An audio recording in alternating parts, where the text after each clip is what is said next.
Taste the Daily. Madurai சமயநல்லூரில் நடைபெற்ற கனவு இல்லம் திட்டம் நிகழ்ச்சி திமுக அரசின் அலட்சியத்தால் பெரும் அவல நிலையை ஏற்படுத்தியது. 400 பயனாளிகளுக்கான விழாவில் முறையான அறிவிப்பு இல்லாததால் வெறும் 50 பேரே வந்தனர். ஒலிபெருக்கி ஏற்பாடுகளே இல்லாத நிலையில் அங்கு வந்திருந்த 50 பேருக்கும் என்ன பேசினார்கள் என்பதை கூட கேட்கவில்லை. கண் துடைப்பிற்கும் கடமைக்காகவும் எதற்கு இப்படி ஒரு நிகழ்ச்சி என புலம்பியபடியே மக்கள் சென்றனர். திருப்பூர் மாவட்டம் பல்லடம் அருகே இச்சிப்பட்டி பகுதியில் செயல்படாத கல்குவாரியில் குப்பைகளை கொட்ட வந்த மாநகராட்சி வாகனங்களை பொதுமக்கள் சிறைபிடித்து போராட்டத்தில் ஈடுபட்டனர். கல்குவாரியில் கொட்டப்படும் குப்பைகளால் அதிக அளவில் துர்நாற்றம் வீசுவதாகவும் தொற்றுநோய் ஏற்படும் அபாயம் இருப்பதாகவும் பொதுமக்கள் தெரிவித்தனர். ஸ்டாலினின் ஃபெயிலியர் மாடல் ஆட்சியில் பொதுமக்கள் வாழும் பகுதிகளில் குப்பைகள் கொட்டப்படுவதாக குற்றம் சாட்டிய பொதுமக்கள் கல்குவாரியில் உள்ள குப்பைகளை உடனடியாக அகற்றவும் வலியுறுத்தினர். கைவிடப்பட்ட கல்குவாரியில் 2 தினங்களாக திருப்பூர் மாநகராட்சியிலேருந்து குப்பைகளை கொண்டு வந்து கொட்டிகிட்டு இருக்கிறாங்க. இதனால் எங்கள் பகுதியில் விவசாய கிணறுகள் தண்ணி நீர் வளம் கெட்டு போயிருங்க. பக்கத்தில் எல்லாமே நாங்கள் வாசம் தாங்க முடிய மாட்டேங்குது. இப்போவே இந்த லாரி கட்டணுனால வாசம் தாங்க முடிய மாட்டேது. அதை கொட்டினாங்கன்னா கிட்டத்தட்ட இந்த பகுதியில் எல்லாமே வாசம் கொசு தொல்லை வந்துடுங்க. சுகாதாரம் எல்லாமே வர்ற வாய்ப்பு இருக்குதுங்க. மேட்டூர் அணையில் இருந்து 1 லட்சத்திற்கும் மேற்பட்ட கன அடி தண்ணீர் திறக்கப்பட்டுள்ள நிலையில் குடிமராமத்து மேற்கொள்ளாத ஸ்டாலின் அரசின் அலட்சியத்தால் போதிய நீரின்றி குறுவை நெற்பயிர் கருகி வருகிறது. விவசாயத்திற்கு உரிய நீரை பகிராமல் கடலுக்கு நீரை திருப்பிவிடும் அலட்சியமே இதற்கு காரணம் என திருவாரூர் மாவட்ட விவசாயிகள் குற்றம் சாட்டுகின்றனர். கைக்கு எட்டியது வாய்க்கு எட்டாத கதையாக ஸ்டாலினின் ஃபெயிலியர் மாடல் ஆட்சியில் விவசாயிகள் தவிக்கின்றனர். 10 நாளாக தண்ணி வரவே இல்லை. ஆற்றுல சுத்தமாக வரல. என்ன முறை வச்சுருக்காங்களா முறை வைக்கலையா என்னன்னே தெரியல. கேட்டாலும் ஒரு ஃபோன் எடுத்து கூட ஒரு ரெஸ்பான்ஸ் சொல்ல. வருங்கிறாங்க, எப்போ வரும்னு சொல்ல மாட்டேங்கிறாங்க. களைக்குள்ளி அடித்தா 3 மணி நேரத்தில் தண்ணி வைக்கணுங்கிறாங்க, 3 நாளில் தண்ணி வைக்கணுங்கிறாங்க. எல்லாம் களைக்குள்ளி அடிச்சு வச்சுட்டு ரெடியாக உட்காந்துருக்காங்க. தண்ணி வைக்க முடியல. சில பகுதியில் களை எடுக்கணும் தண்ணி இல்லை, சில ஊரில் உரம் அடிக்கணும் தண்ணி இல்லை. 2ஆம் கட்டம் இன்றைக்கி 40 நாள் பயிர் என்ன கண்டிஷனில் இருக்கும்? அதுக்கு எவ்வளோ தண்ணி தேவைப்படும்? 100 தண்ணி எடுத்து ஆற்றோடு விட்றாங்க. வேலூர் அருகே சிறிய பாலம் கட்டக்கோரி ஸ்டாலினின் ஃபெயிலியர் மாடல் அரசை கிராம மக்கள் வலியுறுத்தியுள்ளனர். மாவட்ட ஆட்சியரகத்தில் திரண்ட வெட்டுவானம் அம்பேத்கர் நகர் மக்கள் தங்கள் பகுதியில் சென்னை பெங்களூரு தேசிய நெடுஞ்சாலையில் 3 கிலோமீட்டர் நீள மேம்பாலம் கட்டுவதாகவும் இதனால் தங்கள் போக்குவரத்திற்கு இடையூறு ஏற்பட்டு விபத்து ஏற்படுவதாகவும் ஆவேசப்பட்டனர். எனவே அதன் அருகில் சிறிய பாலம் அமைக்க ஸ்டாலின் அரசை வலியுறுத்தினர். சிவகங்கை மாவட்டம் திருப்பாச்சேத்தி அருகே அடிப்படை வசதிகள் இல்லாமல் அவதிப்பட்டு வருவதாக கிராம மக்கள் ஆட்சியரிடம் மனு அளித்தனர். சலுப்பனோடை கிராமத்தில் குடிநீர், சாலை வசதி, தெருவிளக்கு வசதி மற்றும் பேருந்து வசதியின்றி கிராம மக்கள் அவதியடைந்து வருகின்றனர். ஸ்டாலினின் ஃபெயிலியர் மாடல் ஆட்சியில் மக்களுக்கு தேவையான அடிப்படை வசதிகளை பூர்த்தி செய்யாமல் பல்வேறு திட்டங்களுக்கு அடிக்கல் நாட்டுவது போல் ஸ்டாலின் விளம்பரம் தேடிக் கொள்வதாக மக்கள் குற்றம் சாட்டுகின்றனர்.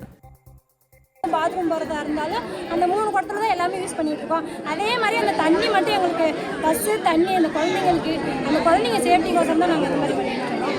அதனால் எங்களுக்கு தண்ணி வசதி, இன்னொன்று தெரு லைட்டு எரியாமல் இருக்குது. அப்பப்போ எரியவும் மாட்டேங்குது. எரியாமல் அதையும் நாங்கள் சொல்லிவிட்டு அதை பார்க்க மாட்டாங்க. அதனால் இதெல்லாம் வேணும்னு சொல்லிட்டு தான் நாங்கள் இந்த மாதிரி மனு கொடுக்க வந்திருக்கோம். கடலூர் மாவட்டம் புவனகிரி தொகுதியில் 13 லட்சம் ரூபாய் மதிப்பில் புதிதாக கட்டப்பட்ட கட்டிடங்களை மக்கள் பயன்பாட்டுக்கு அதிமுக சட்டமன்ற உறுப்பினர் அருண்மொழிதேவன் திறந்து வைத்தார். சொட்டவனம் கிராமத்தில் தொகுதியின் மேம்பாட்டு நிதியில் இருந்து 7 லட்சம் ரூபாய் மதிப்பில் புதிதாக ரேஷன் கடை அமைக்கப்பட்டது. அதேபோல் கீனனூர் கிராமத்தில் 6 லட்சம் மதிப்பில் கட்டப்பட்ட காத்திருப்பு கூடத்தினையும் திறந்து வைத்தார். இந்நிகழ்வில் அதிமுக நிர்வாகிகள் பலர் கலந்து கொண்டனர். திருப்பத்தூர் 34வது வார்டு பகுதிகளில் எந்த ஒரு அடிப்படை வசதிகளும் இல்லை என கூறி 50க்கும் மேற்பட்டோர் சாலை மறியலில் ஈடுபட்டதால் வாகன ஓட்டிகள் அவதிக்குள்ளாகினர். குடிநீர், மின்சாரம், சாலை வசதி உள்ளிட்ட எந்த ஒரு அடிப்படை வசதிகளும் நகராட்சி நிர்வாகத்தின் சார்பில் செய்து தரப்படவில்லை என கூறப்படுகிறது. இதுகுறித்து அப்பகுதி மக்கள் பலமுறை நகராட்சி நிர்வாகம், கவுன்சிலர் மற்றும் மாவட்ட நிர்வாகத்திடம் மனு அளித்தும் ஸ்டாலினின் ஃபெயிலியர் மாடல் அரசு நடவடிக்கை எடுக்கவில்லை என குற்றம் சாட்டுகின்றனர். விழுப்புரம் மாவட்டம் விக்கிரவாண்டி அருகே வீட்டுமனை பட்டா மற்றும் சாதி சான்றிதழ் கோரி நரிக்குறவர் இன மக்கள் வருவாய் வட்டாட்சியர் அலுவலகத்தில் குடியேறும் போராட்டத்தில் ஈடுபட்டனர். தங்களது அடையாள அட்டை, வாக்காளர் அட்டை, குடும்ப அட்டையை தரையில் வீசிய அம்மக்கள் அதிகாரிகள் தங்களை அலைகழிக்க விடுவதாக தெரிவித்தனர். ஸ்டாலினின் ஃபெயிலியர் மாடல் ஆட்சியில் தங்களுக்கு எந்த நலத்திட்ட உதவிகளும் கிடைக்கவில்லை என குற்றம் சாட்டினர். கொடுக்காத மனு கிடையாது சார். எங்கெல்லாம் மீட்டிங் போகிறாங்களோ அங்கெல்லாம் கொடுப்பாங்க சார். நான் அது ப்ரூஃப் தானே நான் வீட்டிலேருந்து எடுத்துன்னு வரேன் சார். எப்போ கொடுத்ததுன்னு அங்கங்கே மண்டபத்தில் முகாம் வைக்கிறப்போ அங்கங்கே கொடுத்துருக்கேன் சார். அங்கங்கே கையிலே கூட கொடுத்துருக்கேன். நிறைய பேர்கிட்ட கொடுத்துருக்கேன் சார் நான். ஆனால் எங்கள் கூட்டத்துக்கு எந்த ஒரு வசதியும் கிடையாது சார். எந்த நிலவாது ஒரு ஜாதி சர்டிஃபிகேட் சரி சார், நிலம் பத்திரம் அதுதான் கொஞ்சம் பார்த்து கூட பொறுமையாக தரலாம். இந்த குழந்தைங்களுக்கு படிக்க வைக்கிறதுக்கு எங்களுக்கு ஜாதி சர்டிஃபிகேட்டாவது அவசியமாக கொடுக்கணும் இல்லை. தேனி மாவட்ட ஆட்சியர் அலுவலகத்தில் கணவர் மற்றும் மாமனாரிடம் இருந்து 15 சவரன் நகையை மீட்டு தரக்கோரி 6 வயது மகளுடன் பெண் தீக்குளிக்க முயன்றார். குருதேவி என்பவர் கணவர் வீட்டில் உள்ள தனது 15 சவரன் தங்க நகையை கேட்டபோது மாமனார் செல்ல கண்ணுவும் கணவர் பிரபுவும் தர மறுத்ததாக தெரிகிறது. இதுகுறித்து புகார் அளித்தும் ஸ்டாலினின் ஃபெயிலியர் மாடல் காவல்துறை நடவடிக்கை எடுக்காததால் ஆட்சியர் அலுவலகத்தில் மகளுடன் குருதேவி தீக்குளிக்க முயன்றது பரபரப்பை ஏற்படுத்தியது. தருமபுரி மாவட்டம் எரக்கொல்லனூரில் புதிதாக டாஸ்மாக் கடை அமைப்பதற்கு எதிர்ப்பு தெரிவித்து ஆட்சியர் அலுவலகத்தில் கிராம மக்கள் புகார் மனு அளித்தனர். டாஸ்மாக் கடை அமைந்தால் மதுபோதை ஆசாமிகளால் பெண்கள் மற்றும் பள்ளி கல்லூரி மாணவர்களுக்கு அச்சுறுத்தல் ஏற்படும் என அப்பகுதி மக்கள் தெரிவித்தனர். மதுக்கடைகளை மூடுவதாக கூறி ஆட்சிக்கு வந்த ஸ்டாலினின் ஃபெயிலியர் மாடல் அரசு மதுக்கடைகளை தொடர்ந்து அதிகரித்து வருவதாக குற்றம் சாட்டப்படுகிறது. விருதுநகர் மாவட்டம் சேர்வைக்காரன்பட்டி கிராமத்தில் பாதையில் போடப்பட்டிருந்த விறகு குச்சிகளை நீதிமன்ற உத்தரவுப்படி அகற்றும் போது ஆயுதங்களுடன் திமுகவினர் குவிந்ததால் பரபரப்பு ஏற்பட்டது. ராமர் என்பவரின் நிலத்தை மக்கள் பொதுவழி பாதையாக பயன்படுத்தி வந்த நிலையில் அப்பாதையை ராமர் அடைத்தார். இது தொடர்பாக வழக்கு தொடரப்பட்ட நிலையில் நீதிமன்ற உத்தரவின்படி ஆக்கிரமிப்புகளை அகற்றும் போது திமுகவினர் ராமனிடம் சண்டையிட வந்ததால் பரபரப்பு ஏற்பட்டது. ஆளும் கட்சி என்ற திமிரில் திமுகவினர் அராஜகத்தில் ஈடுபடுவதாக குற்றச்சாட்டு எழுந்துள்ளது. கரூர் மாவட்டம் பள்ளிப்பட்டியில் பள்ளிக்கு நடந்து சென்ற சிறுவனை திருநாய் துரத்தி கடிக்கும் வீடியோ வெளியாகி அதிர்ச்சியை ஏற்படுத்தியுள்ளது. திருநாய்களை கட்டுப்படுத்த நகராட்சி நிர்வாகத்திடமும் மற்றும் அரசு அதிகாரிகளிடமும் பலமுறை புகார் மனு அளித்தும் எந்தவித நடவடிக்கையும் எடுக்கவில்லை என குற்றம் சாட்டப்படுகிறது. ஸ்டாலினின் ஃபெயிலியர் மாடல் அரசு திருநாய்கள் தொல்லையை கட்டுப்படுத்த நடவடிக்கை எடுக்காததால் இரவில் தனியாக நடமாடவே அஞ்சுவதாக மக்கள் வேதனை தெரிவிக்கின்றனர்.